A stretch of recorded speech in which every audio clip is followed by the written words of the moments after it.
With most works of literature, it is useful to know something about the author and the times in which he or she lived. This is not really true of the Odyssey.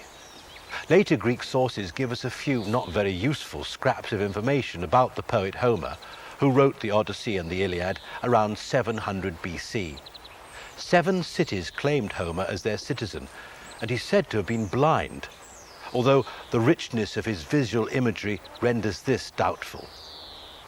Homer had the story and many of the lines of the Odyssey handed down to him by generations of oral poets.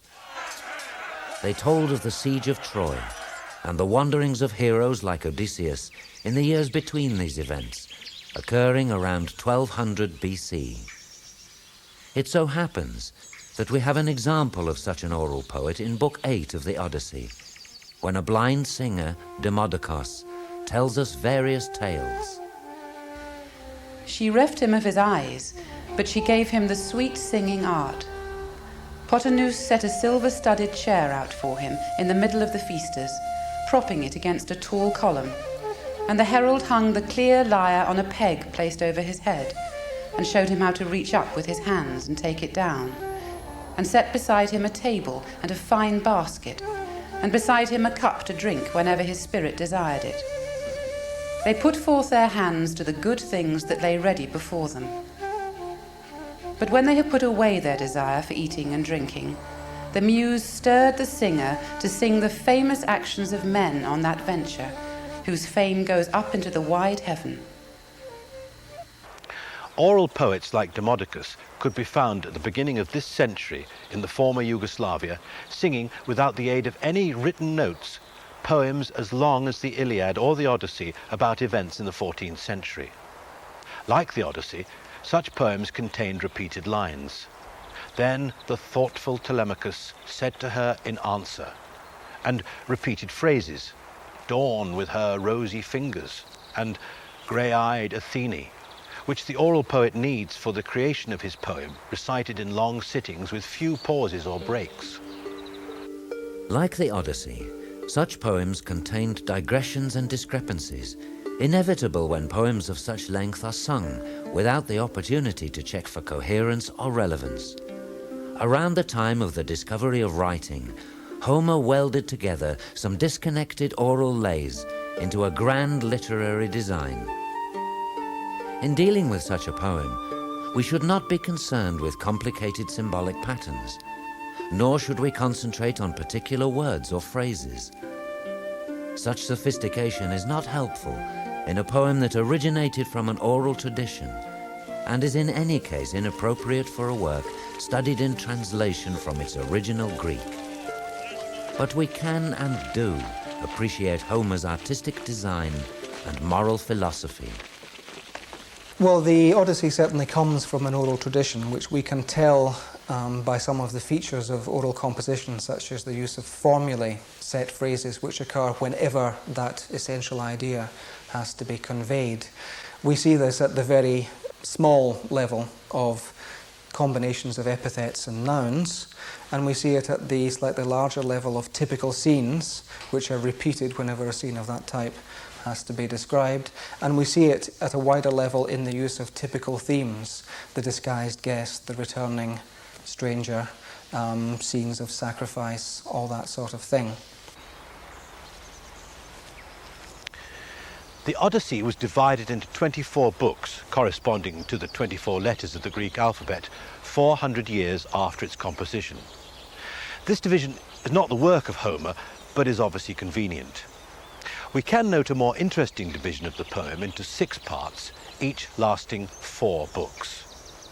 Homer was an entertainer. He had to produce a poem which would be gripping and would be new. The newest song is always best. That's what we're told in the Odyssey. And what's characteristic of Homer is that he always produces something which is surprising, different, original, even avant-garde. And when you look at the sorts of poems that must have been about in Homer's day, some of them were about the returns of heroes from Troy, the returns of all the heroes from Troy. What Homer did was to focus on the return of one particular hero and to build a whole lifestyle, a whole study of Greek culture around that single man. It was an inspiration. The Odyssey is not just a series of oral lays strung together. It is a great epic poem. An epic poem is a poem that deals with fundamental problems in human life and tries to find an answer to them. And it is a curious feature of almost all epic poems that they involve the journey or the quest. Virgil's Aeneid and Paradise Lost both involve journeys. And the journey or the quest, a successful journey in the case of the Odyssey, is a very suitable subject for an epic poem. In the first section, we hear of the adventures of Telemachus, Odysseus' son, unhappy in Ithaca because his father's kingdom and father's wife, Penelope, are at the mercy of a host of suitors. He goes in search of news of his father from Nestor and Menelaus, gaining wisdom and discretion as he proceeds. It may seem odd to begin in a comparatively minor key with Telemachus, although of course Odysseus is constantly mentioned, and the maturing of Telemachus will be paralleled by the growth of Odysseus in wisdom and understanding. The gods, particularly Athene, help Telemachus as they later help Odysseus. Indeed, the book opens with a council of the gods. Poseidon, god of the sea and arch-enemy of Odysseus, is absent. First among them to speak was the father of gods and mortals, for he was thinking in his heart of stately Aegisthus, whom Orestes, Agamemnon's far-famed son, had murdered. Remembering him, he spoke now before the immortals. "Oh, for shame! How the mortals put the blame upon us gods, for they say evils come from us. But it is they, rather, who by their own recklessness win sorrow beyond what is given, as now lately, beyond what was given, Aegisthus married the wife of Atreus' son and murdered him on his homecoming, though he knew it was sheer destruction, for we ourselves had told him, sending Hermes, the mighty watcher, Argifontes, not to kill the man, nor court his lady for marriage." The mention of Aegisthus is significant. Again and again we have references to a story parallel to that of Odysseus, but different. Agamemnon, unlike Odysseus, returned home after the Trojan War quickly and rashly. His wife, Clytemnestra, was, unlike Penelope, unfaithful, and with her suitor, Aegisthus conspired to murder him. In Book 5, we join Odysseus, who has been languishing for 7 years on Calypso's island. Such a life does not seem too frightful, but Odysseus, eager to return home and eager for action, is unhappy. Certainly Odysseus is mentioned in the very first word of the poem. The first word is man. "Tell me of the man," is the invocation to the muse, and yet we don't meet this man until 4 books later. This is the basic effect of retardation and the basic effect of expansion, which is the aesthetic on which Homeric epic poetry works.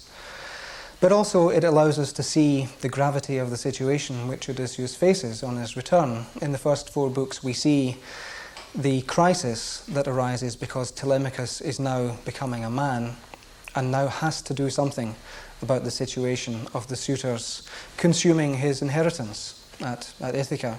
The first 4 books are all about his son, and they immediately highlight for us that the poem is about how a whole family works, and that the relationship between Telemachus and Odysseus is absolutely central to the poem. Telemachus must learn how to enter a world of heroic values, must learn what it is to be an adult, must learn to speak in assemblies, must learn to become Odysseus. So spoke powerful Argifontes, and there he left her, while she, the queenly nymph, when she had been given the message from Zeus, set out searching after great-hearted Odysseus, and found him sitting on the seashore, and his eyes were never wiped dry of tears, and the sweet lifetime was draining out of him, as he wept for a way home, since the nymph was no longer pleasing to him. By nights he would lie beside her, of necessity, in the hollow caverns, against his will, by one who was willing. But all the days he would sit upon the rocks at the seaside, breaking his heart in tears and lamentation and sorrow, as weeping tears he looked out over the barren water.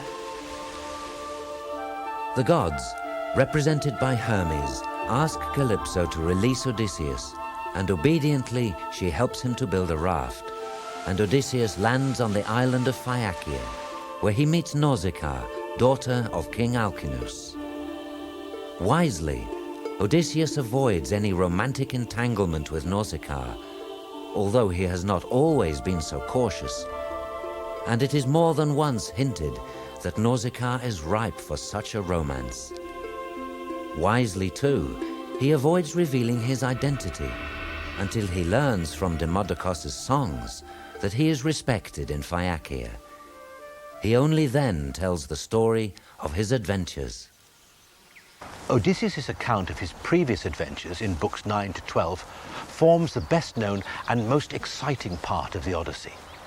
Chronologically, they precede books 1 to 8, but had Homer started with them, the rest of the poem might have seemed something of an anticlimax. Alternatively, since in these books Odysseus encounters and escapes supernatural forces like Scylla and Charybdis, his adventures would seem incredible without the aid of books 1 to 8, in which we learn that Odysseus is an extraordinary man. There are about 9 or so figures in the 4 books of Odysseus's main adventures, which he recounts himself. And some of these are obviously fantastic creatures, such as we do not meet in ordinary life. There's an element of fairy story here. I'm not sure we should try and read too much symbolism into the creatures like Polyphemus, Scylla, and Charybdis. It's true that in Bunyan's allegorical book, Pilgrim's Progress, he has this character, Giant Despair, who must, I suppose, originate from Polyphemus. But we get giants in Jack the Giant Killer and David and Goliath, and I don't think we can see much in Polyphemus except a great dangerous character whom somehow Odysseus gets the better of. It's very interesting thinking about the mythic characters in the Odyssey. One thing people don't notice is that they only appear in books 9 to 12 of the Odyssey. It's a 24-book work, so that means they only appear in, about a sixth of it. They only appear in the story that Odysseus himself tells, as though it created a different register, a different sense of reality. We don't learn about Cyclopses and Scyllas and Charybdises outside that story. So they have a very limited distribution against the realism of the rest of the poem.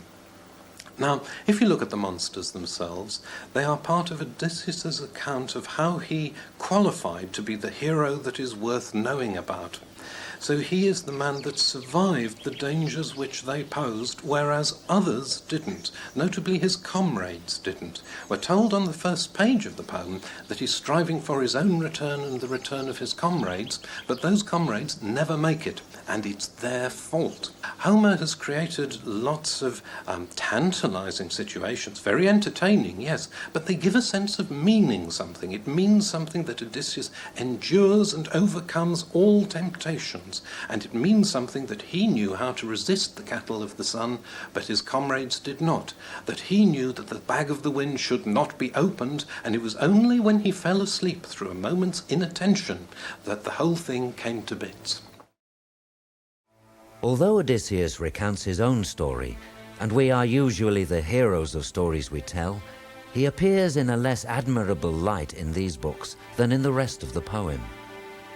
He gets the better of Polyphemus and Circe through some clever trickery and divine help, but he is foolish to reveal his real name to the Cyclops. This provokes the wrath of Poseidon, Polyphemus' father. With Circe, he is more cautious initially, but his stay with her is prolonged beyond the cause of duty. He reveals his relationship with his men was an uneasy one, but he does not take them into his confidence. Book 11, recounting Odysseus' visit to the underworld, contains portraits of people like Achilles and Agamemnon. who should have been warnings to Odysseus of the dangers of rash and amorous escapades. There are, in fact, multiple parallels here. There's a parallel between Agamemnon himself and Odysseus. Agamemnon comes back quickly from Troy. He comes back as the successful victor. He comes back fully attended by all his men, and yet he's murdered by deception on his return. Contrast that with Odysseus, who takes 10 years to get home, who comes back alone, who uses deception himself and emerges as victor.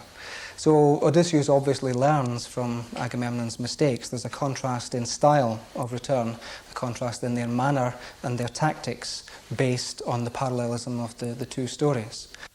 The second half of the Odyssey includes the famous episode of the bow, where Penelope challenges the suitors to string Odysseus's bow. She knows that only Odysseus can do it.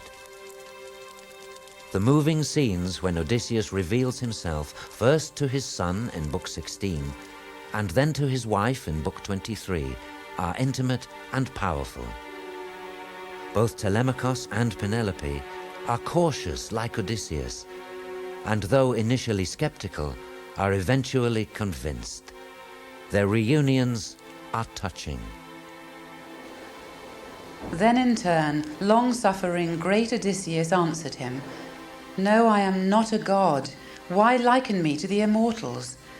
But I am your father, for whose sake you are always grieving as you look for violence from others and endure hardships." So he spoke and kissed his son, and the tears running down his cheeks splashed on the ground. Until now he was always unyielding. But Telemachus, for he did not yet believe that this was his father, spoke to him once again in answer, saying, "No, you are not Odysseus, my father, but some divinity beguiles me, so that I must grieve the more and be sorry." As well as the relationship between Odysseus and his wife, there's the relationship between Penelope and Telemachus, which is not an easy one at all, and it's not an easy one because of the absence of the father. The authority and status in the relationship between Telemachus and Penelope is not clear, not well defined. This is what the father is required for. When the father returns, we see that he enjoys a relationship with Penelope very different from that between Penelope and Telemachus. They're on the same wavelength, broadly. When Odysseus meets Nausicaa in Book 6, he tells her that the ideal between a man and his wife is like-mindedness.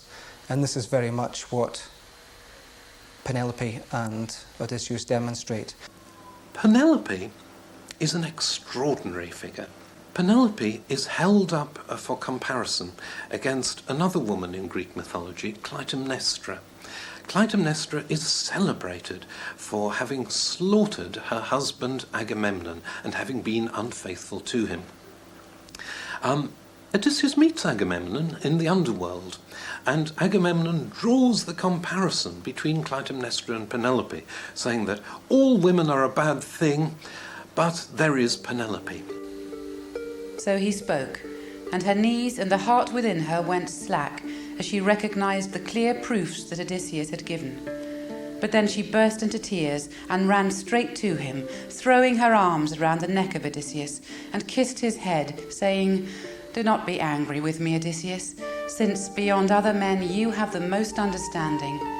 The gods granted us misery, in jealousy over the thought that we two, always together, should enjoy our youth, and then come to the threshold of old age. Then do not now be angry with me, nor blame me, because I did not greet you, as I do now, at first when I saw you." We can still see Homer operating with the original blocks of 4 books. In books 13 to 16, Odysseus returns to his homeland of Ithaca disguised as a beggar. In books 17 to 20, still in the guise of a beggar, he shows great skill and restraint in not identifying himself when insulted by the suitors and when he is recognized by his old acquaintances. Well, it fools Eumaeus, who's an old and trusted servant, and he certainly doesn't see through the disguise, and it fools Penelope herself, although there is a school of thought that Penelope secretly recognizes Odysseus, and this is also what one of the suitors themselves claims in Book 24, but there's no real evidence for a recognition which isn't explicitly signalled in the text. But of course, Argos the dog sees through the disguise, and he's overcome with joy at the return of his master and drops dead on the spot.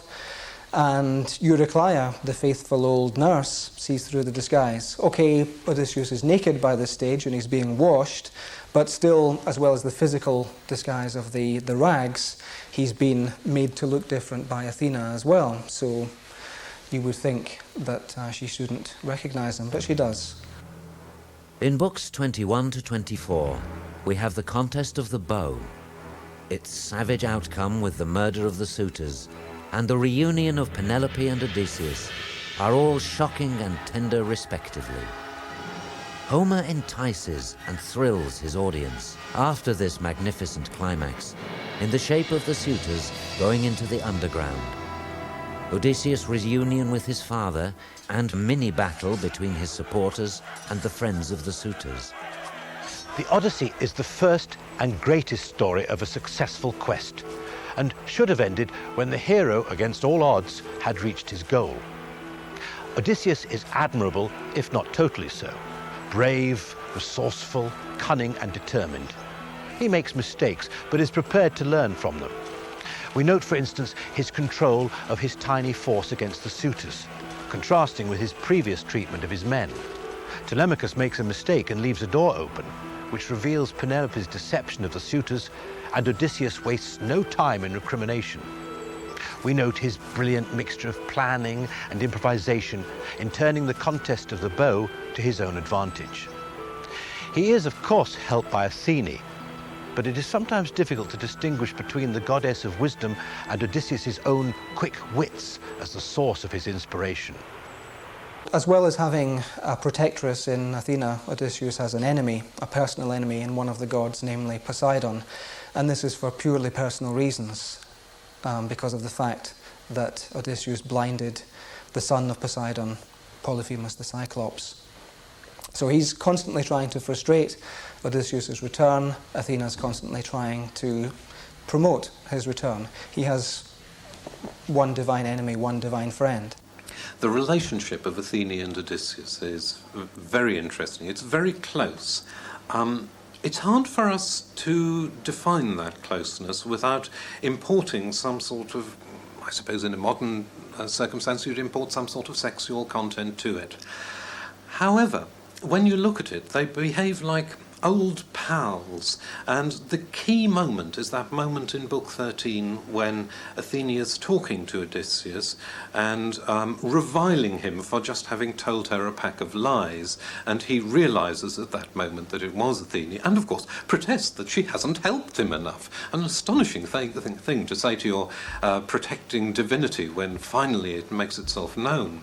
Now, it might seem that the help given by the gods, and particularly by Athene, rather detracts from the heroism of Odysseus. If he gets so much help, he is less of an independent character. But I don't think that's quite so, because Athene is, after all, the goddess of wisdom. And sometimes, in talking about inspiration from Athene, we get the impression that really Odysseus' his own quick wits are what inspires him.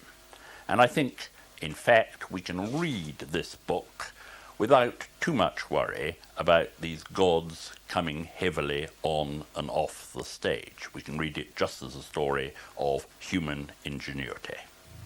The monsters Odysseus encounters in books 9 to 12 are, on the one hand, fantastic creatures out of fairy tales, but they also have a symbolic significance. Circe, the Sirens, Scylla and Charybdis are all female and can be seen as temptations that beset Odysseus on his way. Scylla and Charybdis have of course become a proverbial expression for two equally difficult choices. As already shown, Odysseus is vulnerable to other women, although his infidelity with Circe and Calypso do not seem to be questioned. And then there is the power of some of the speeches. This extract is taken from the episode of the bow, where Penelope states the challenge. Hear me now, you haughty suitors, who have been using this house for incessant eating and drinking, though it belongs to a man who has been gone for a long time. Never have you been able to bring any other saying before me, but only your desire to make me your wife and marry me. But come, you suitors, since here is a prize set out before you, for I shall bring you the great bow of the godlike Odysseus. And the one who takes the bow in his hands, strings it with greatest ease, and sends an arrow clean through all the 12 axes, shall be the one I go away with, forsaking this house where I was a bride, a lovely place and full of good living. I think that even in my dreams I shall never forget.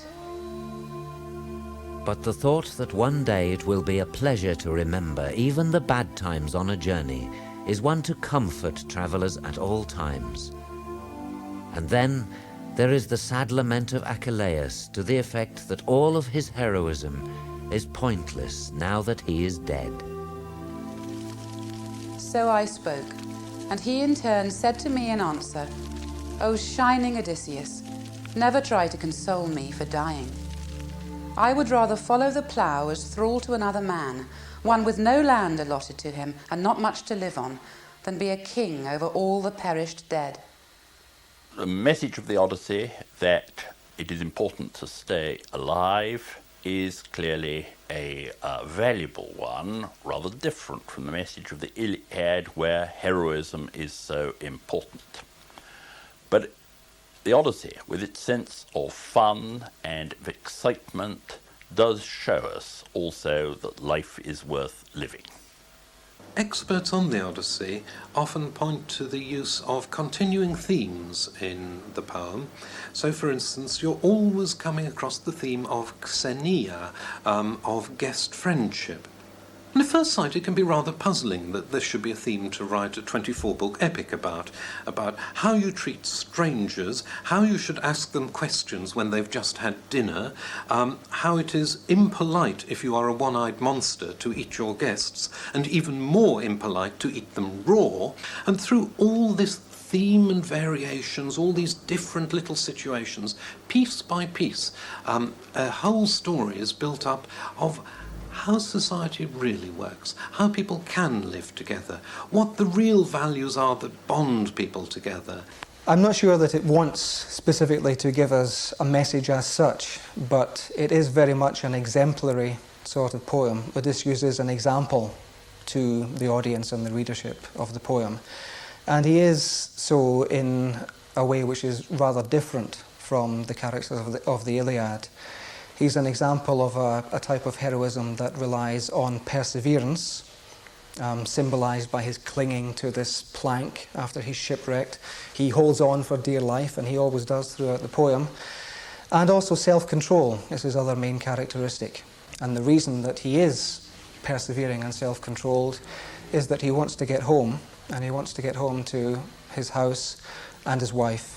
So marriage is a very, very important theme in the poem, and with marriage belong the other institutions of civilization. The Odyssey is a shining example of Greek epic, which has had a monumental effect on world literature throughout the ages. The central message of the Odyssey is that the trials and triumphs of the journey that test Odysseus' character and courage are defining experiences for him.